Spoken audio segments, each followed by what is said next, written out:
Kung mapapansin nyo yung ating niluluto ay adobong chicken, nilagyan ko ng patata. So ayan yung ating mga gagamitin, may chicken, may bawang, sibuyas, at saka naiiba yung ating adobo kasi nga may bell pepper tayong ilalagay. Una, gigisahin ko muna yung ating chicken, nagisa muna ako ng bawang at saka sibuyas. Ganun yung aking proseso ng aking pag-adobo kasi usually ang pag-adobo ilagay na yung chicken tapos ilagay na lahat ng ingredients din pakuluan lang.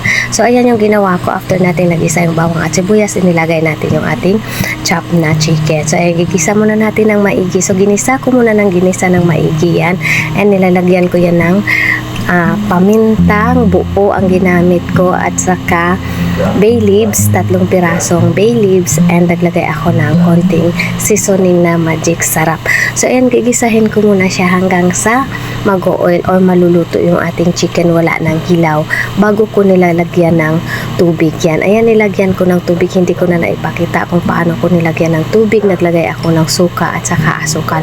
Once kasi naggamit tayo ng suka, maglagay tayo ng konting asukal, and then naglagay ako ng toyo at saka konting oyster sauce. Pinakuluan ko muna ng tubig bago ko tinimplahan ng mga toyo, suka, asukal at saka oyster sauce. Pinalambot ko muna yung chicken, pinakuluan ko muna ng pinakuluan, at ayan na yung itsura, medyo luto na yung ating chicken.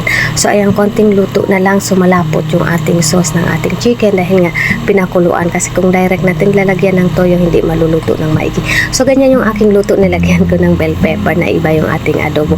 So yan yung ating luto for today's video. Sana nakapulot kayo ng konting aral. Thank you for watching.